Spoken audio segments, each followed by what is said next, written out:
Charlie Parsons for the Stomping Ground, powered by Wow Hydrate, available on DAZN. Very joyful and happy Ammo Williams joins us in Riyadh, Saudi Arabia. How are you, sir? I just feel amazing, bro. Yeah. I mean, it's unbelievable. The things going on out here, the treatment, the life experience, you know, the reception, everything is just unbelievable. So I'm just trying to take it all in, man. I'm trying to be here, present in a moment. It's kind of hard because all the media, all the interviews, everything we have to do, you know, as fighters, it's hard to just truly be in the moment. But I'm embracing everything. I'm embracing all the media. I'm embracing the people. I'm embracing all the, you know, fanfare, everything. I'm embracing it. I'm just trying to be here, present as much as possible. Talk to me about sort of when did you get out here? Are you acclimatised? Are you enjoying the sort of warm weather, everything like that? You happy out here? Man, am I happy? Absolutely. We left on Friday from Miami, and we got in on Saturday late. You know, it's a long flight, and time moves forward. The first day, I felt some jet lag. Readjusting. Yeah, I need to get some sleep, but that's expected when you move to the other side of the world, of course. And that's the champ right there, Ray passing me. But anyways, yeah, that's expected when you're moving that far away from home. You know, so I just embraced it. I was already mentally prepared for it. Got a lot of sleep on that Sunday, and now we're here. Talk to me about Hamzah Sheeraz, your opponent on Saturday night, the captain for Queensbury. Does that give you that sort of extra edge? Yeah, absolutely. I mean, I've been calling out Hamzah since September of last year, and for us to come together and fight on something as big as this is amazing. As I always say, I wanted to fight Hamzah because I felt like he was a great fighter. You know, we are in a generation, in an era where guys think the way to come up is to cherry pick and to find the right fights and things like that. You don't learn anything about yourself that way. You don't learn the valuable things about yourself that way. The only way to be a great historical fighter is to be a part of great historical fights. And for me to already be taking a part of fights like that in my 17th fight as just a projector, a great trajectory and projection of what my career will be. I'm always going to be fighting the biggest fights possible. You could argue this one is the one before the world titles start to come. How much of a motivating factor is that for you going into Saturday? Joel Whittle, my guy over there, he'll tell you. I came to UFC Gym, Missouri City, and told him I want to be champion of the world. 19 years old, didn't have a clue how it would be done. And he guided me. And look where we're at now, you know, with the team that I've acquired and things like that. But I'm just saying that was my initial goal, to be world champion. I didn't come into boxing to make some money or get some fame or popularity amongst my people. No. I came into boxing to achieve the highest achievement, which is to be the champion of the world. And it's right there. You know what I mean? I can't be any happier, and I know that it's on the way. Me and Eddie talk about it all the time. You are already, and I've done a lot of interviews today with a lot of the fighters, the most calm, cool and collected of the lot. Why is that? I'm liking the energy. You don't look like a man who's struggling at the weight. You seem like a man you don't seem like a man who's fighting on Saturday, which is quite cool actually. When does that switch go?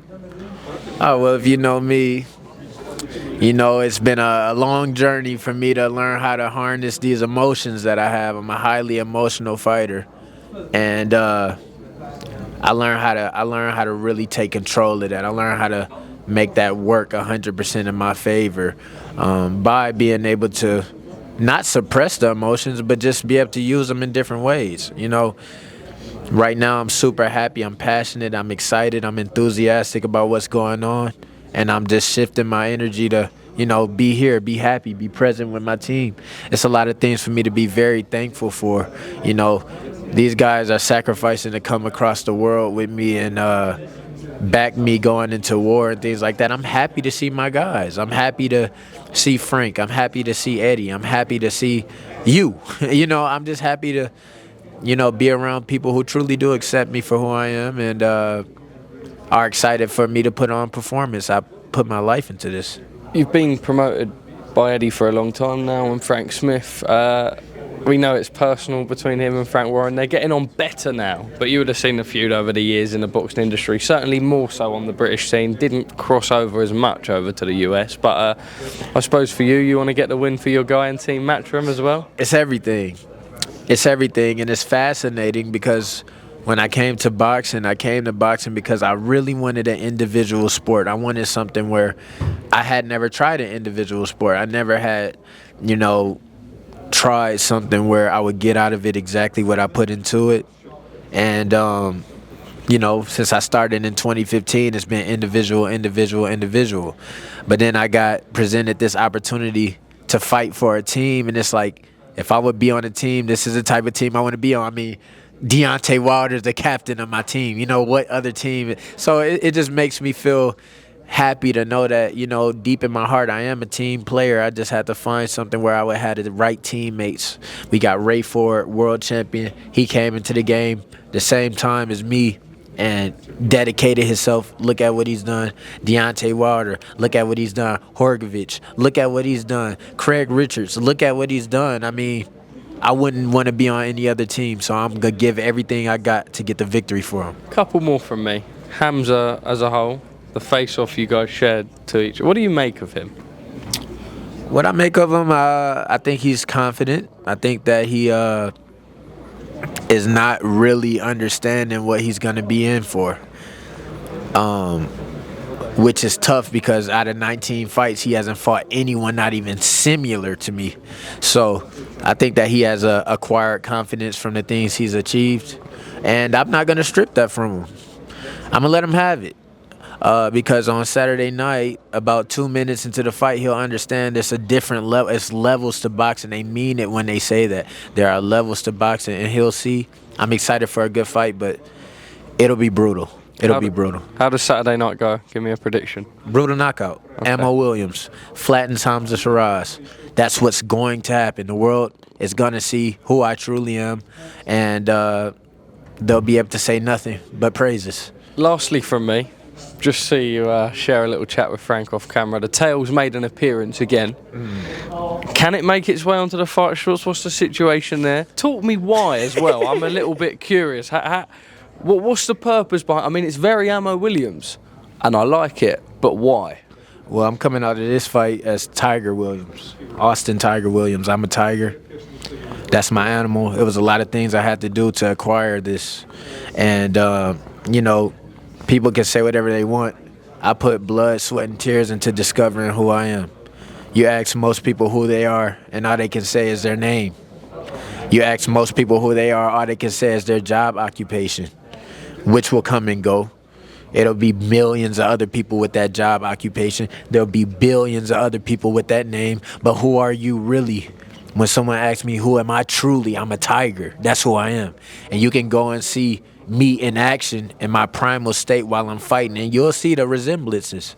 And now that I'm, getting more seasoned and settled into my sport and my craft, which is really war, these things are unveiling themselves to me, and that's why I'm able to wear this tiger tail.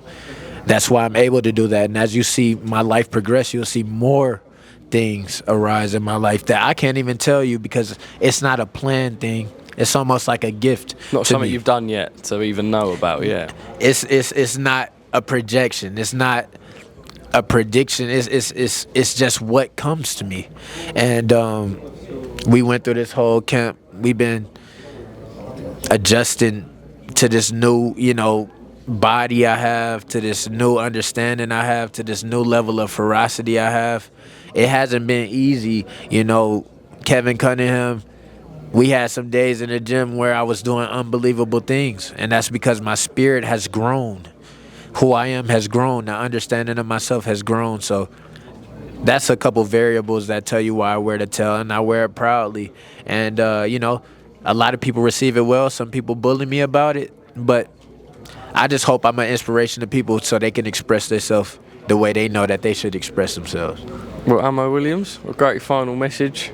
Appreciate your time, and all the best come Saturday Thank you so much. Hey, Saturday night, don't miss it. Austin Williams versus Hamzah Sheeraz, 5v5, the biggest card in the world. Don't miss it, live on DAZN pay-per-view.